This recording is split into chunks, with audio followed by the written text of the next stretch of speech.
A single bullet tore through the air, echoing in the sweltering midday heat. On the wooden porch, Asher Kane collapsed to his knees, blood soaking through his shoulder. In front of him, Eli Draper, a man wearing the badge of law but hiding the face of a killer, fell lifeless into the dust.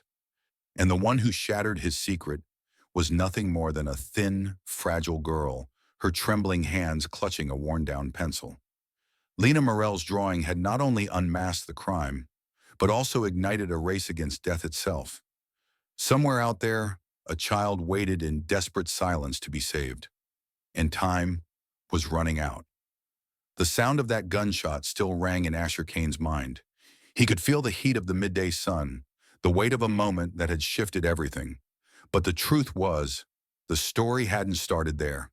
It began days earlier, under a sun just as merciless, in a place most people avoided unless they were putting someone in the ground. The Arizona cemetery stretched out like a field of bones, rows of weathered wooden crosses tilting in the dry wind. 16-year-old Lena Morell stood ankle-deep in a fresh grave, her thin arms working the shovel in slow practice strokes. Sweat and dust clung to her like a second skin. Every muscle in her body trembled, but she didn't stop. She couldn't. From the shade of a leaning oak, Silas Crow sat watching, a bottle of whiskey in one hand, a ledger in the other, counting every shovelful like it was money in his pocket. Asher hadn't meant to be here. He'd come into town for feed and a replacement hinge for the barn door.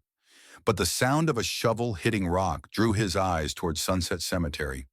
There, in the blinding heat, was the girl. Small frame, dwarfed by the tools she carried, boots worn through at the soles. It wasn't just the sight of her that stopped him.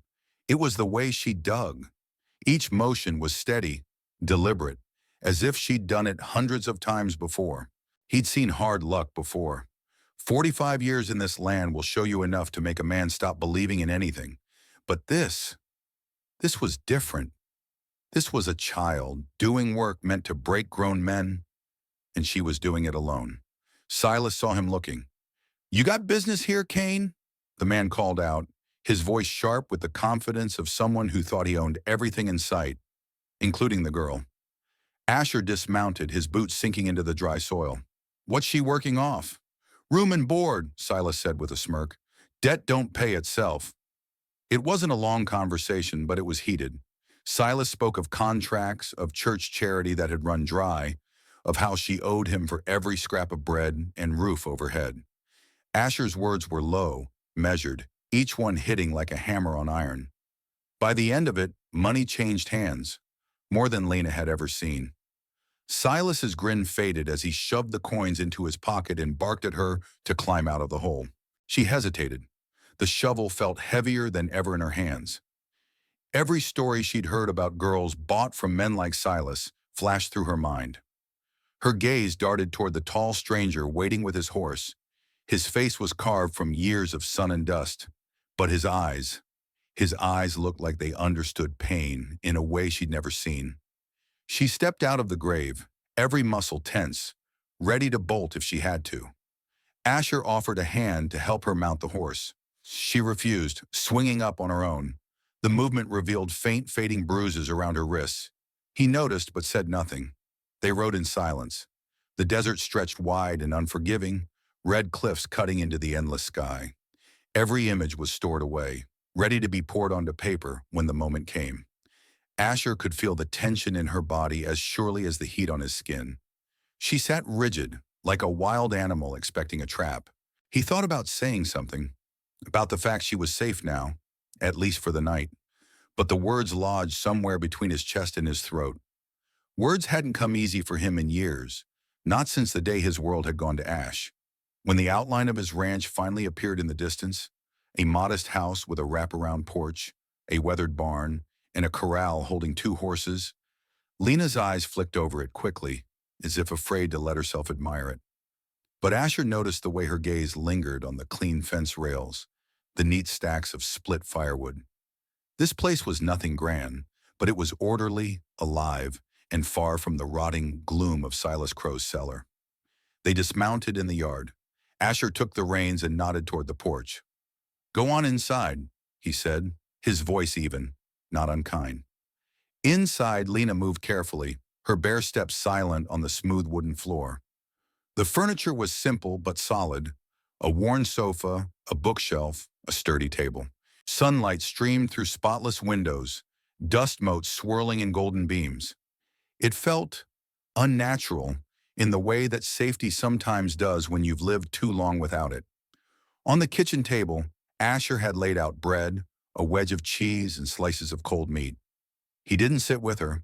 Instead, he left her alone, stepping outside to tend the horses. At first, she only stared at the food. Years of going hungry had taught her to be suspicious of anything freely given, but the smell was too much to resist. She ate quickly, each bite filling a hollow space in her that had been empty for too long. When the last crumbs were gone, she reached into her pocket. Her fingers closed around the pencil, 2 inches of wood worn smooth from constant handling. She pulled it free and placed it gently on the table, as though it were made of glass. From a cupboard drawer, she found a scrap of brown paper. The memory of the ride here burned bright in her mind, the sweep of the desert, the deepening colors. Her pencil moved with sure strokes, capturing the moment before it slipped away. She worked quickly, but not carelessly. Her lines were deliberate, confident. Even without color, the sketch carried the heat of the day, the weight of the silence, the immensity of the sky. She didn't hear the screen door creak open, didn't notice Asher glance her way from the porch. If he saw the pencil in her hand, he didn't comment. That night, Lena found herself in a small room off the kitchen. A narrow bed stood against one wall, its sheets clean and neatly folded. A single window looked out over the corral, where the horses shifted and snorted in the dark. For the first time in months, she had 4 walls and a door she could close. She lit the oil lamp on the bedside table. The soft glow painted the room in warm amber. From her pocket, she took the pencil again, along with the same piece of paper she'd used earlier. But this time, she didn't draw the land. She drew him. She began with the set of his jaw, the lines etched deep from years of squinting into the sun. She traced the slope of his shoulders, the way they seemed to bear weight that no one could see. She shaped the faint crease between his brows, the guarded sadness in his eyes. It was not the face he'd shown her that day. It was the face he carried when he thought no one was looking. The face of a man who had once been whole and had lost too much to ever be the same again. She didn't know why she drew him this way, only that it felt right. The pencil seemed to guide her hand, revealing things she hadn't consciously noticed. Details emerged that she couldn't have learned. The faint pull in his left shoulder, the mark of an old wound, the almost imperceptible way his mouth tightened at rest. When she set the pencil down, she studied the drawing. It was Asher Kane, and yet it wasn't. It was the truth beneath the skin, laid bare in lines and shadows. And Lena Morell didn't yet realize that this single drawing would be the first thread in a chain that would unravel both of their lives. The morning light spilled across the kitchen table, soft but unforgiving. Asher Kane sat with a mug of coffee in hand, his gaze on the dust motes drifting lazily in the air. Lena Morell slipped into the room, silent as a shadow, her bare feet making no sound on the wooden floor. She had something folded in her hands, the drawing she'd worked on the night before. Without a word, she placed it on the table, the paper's edges curling slightly from use. Asher set his coffee down and reached for it. The moment his eyes found the image, his hands stilled. It was his face, yes, the same weathered lines, the same guarded eyes. But it was more than that. She had captured something she could not have known. The faint, half-healed scar near his collarbone from a bullet years ago.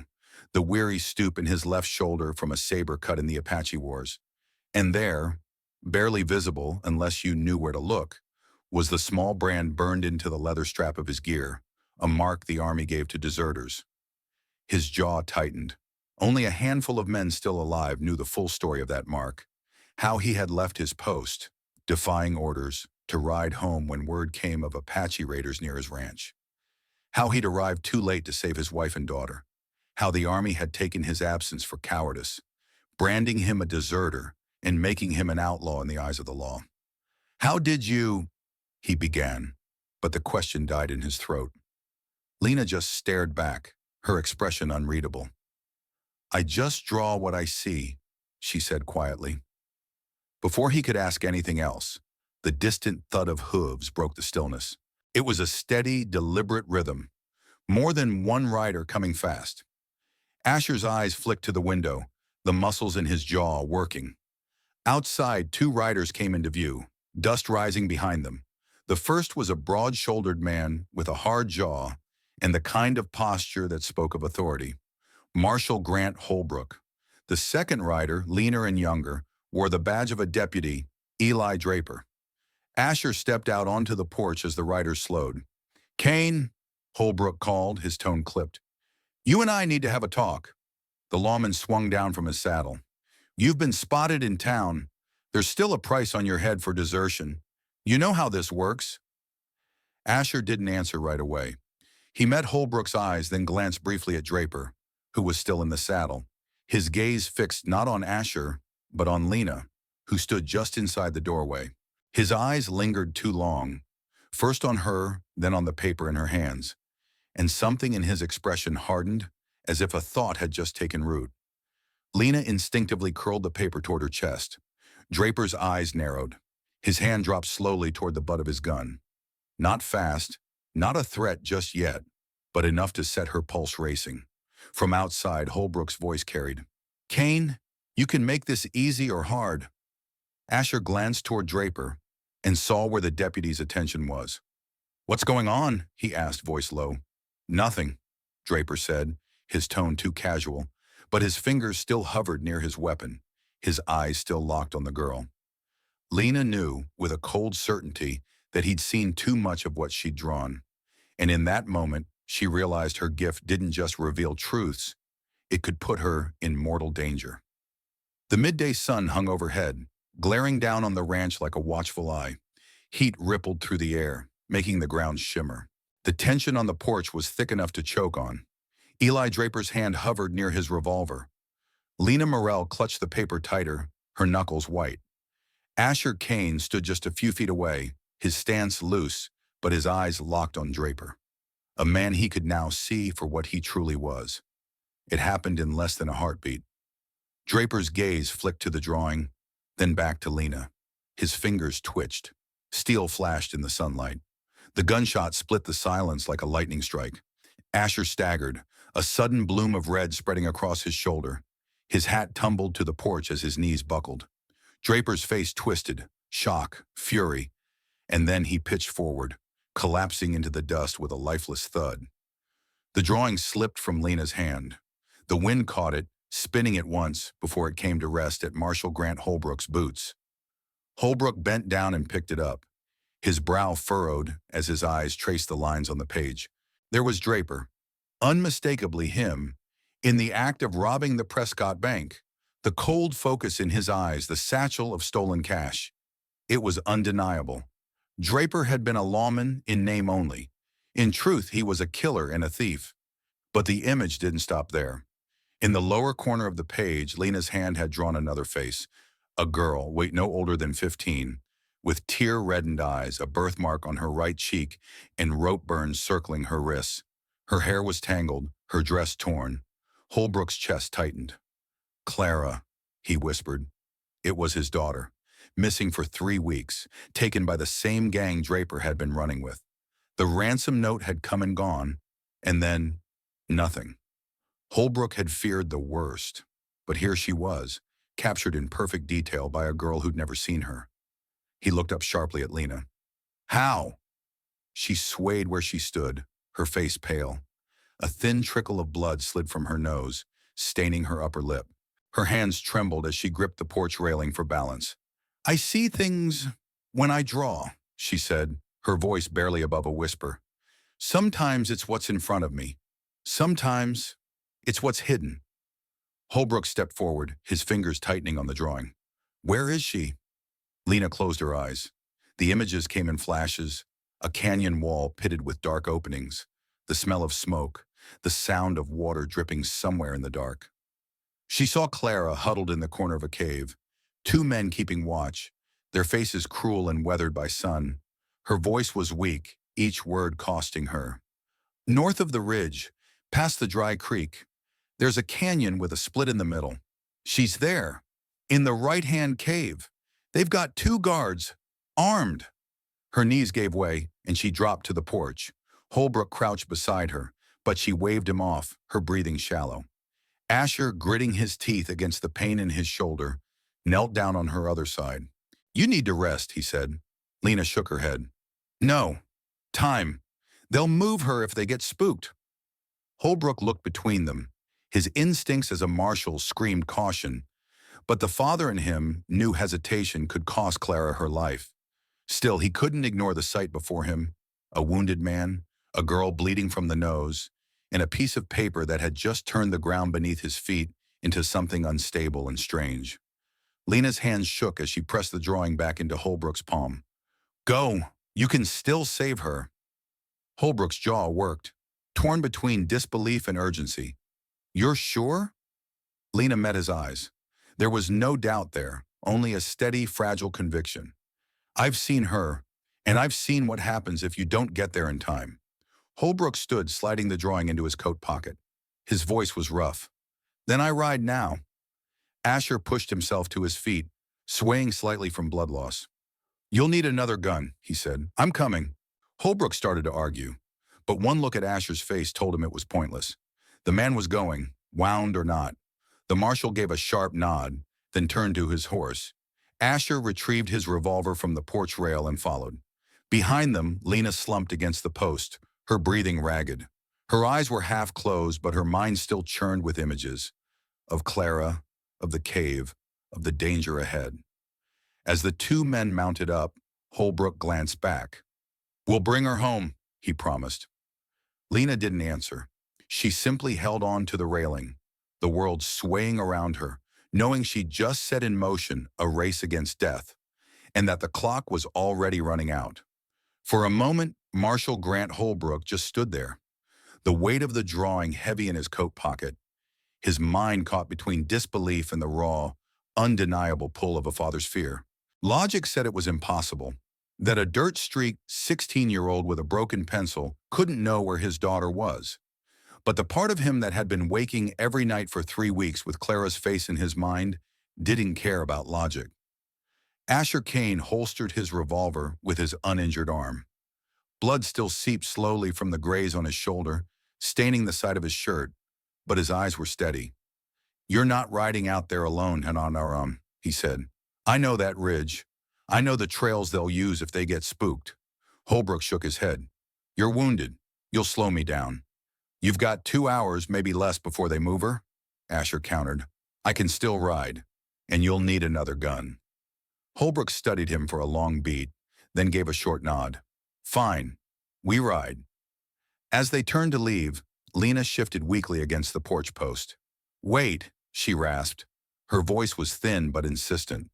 Asher stepped toward her, and she reached into her pocket. Her fingers closed around the small, jagged stub of her pencil. The wood worn smooth, the lead dulled from years of use. She held it out to him. "It was my father's," she whispered. "The last thing of his I have. You'll need it, more than I do now." For a moment, Asher didn't move. The weight of her words pressed into him harder than the wound in his shoulder. He took the pencil carefully, curling it into his palm as though it were made of glass. "I'll bring it back," he said quietly. Lena's lips curved in the faintest shadow of a smile. "Just bring her back." They saddled up fast. The sun bled gold and crimson across the sky, shadows spilling into the canyons as the ridge loomed darker with each mile. Neither man spoke. The only sounds were the pounding of hooves, the creak of leather, and the ragged rhythm of Asher's breathing. When they reached the dry creek bed, Holbrook slowed. "The canyon's a mile ahead," he said, pointing to where the ridge split like the jaws of some ancient beast. "According to her, it's the right-hand cave." And she was clear. 2 guards, Asher said. They dismounted a quarter-mile out, leading their horses into the shadow of the rocks. The air cooled sharply as the sun dipped lower, the desert heat bleeding away into the oncoming night. Asher crouched behind a boulder, peering toward the canyon. "We go in quiet. If they spot us, they'll use her as a shield." Holbrook's jaw tightened. "Then we don't give them that chance." They moved in slow, silent steps. The wind hissed through the rocks, carrying the faint crackle of a campfire. Voices drifted toward them, Two men talking in low, lazy tones. Holbrook signaled. They split, circling to approach from opposite sides. Asher crept up behind the first guard, a lean man with a rifle slung carelessly over one shoulder.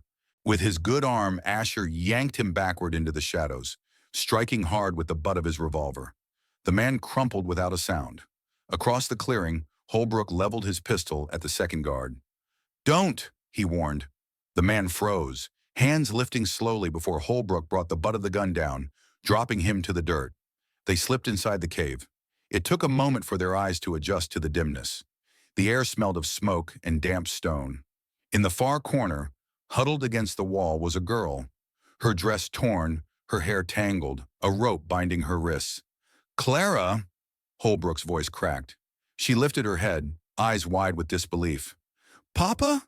In 3 strides, he was kneeling beside her, cutting the ropes with his knife. He pulled her into his arms, holding her so tightly it seemed he might never let go again. Asher kept watch at the cave mouth, scanning the darkening ridge for movement. "We need to move. They'll notice their guards are gone." Holbrook stood, one arm still around Clara. "She was right," he murmured. "Every damn detail." They slipped back into the night, retracing their path toward the horses. But halfway to the dry creek, shouts echoed behind them. Angry, urgent. The gang had returned. "Go!" Asher barked, swinging up onto his horse with a grimace of pain. Holbrook lifted Clara into his saddle and mounted behind her. The chase was a blur. Pounding hooves, cold wind, shouts fading, until the ridge fell away and the ranch lights flickered in the distance. They reached the porch just as full dark claimed the sky. Lena was there, sitting on the steps, pale but upright. Her eyes scanned the group until they found the girl riding with Holbrook. Relief washed over her face, and for the first time since Asher had met her, she smiled, a small, genuine thing that seemed almost too fragile for the world. Holbrook lifted Clara down and guided her toward Lena. "You're the reason she's here," he told her. Lena shook her head. "I just drew what I saw."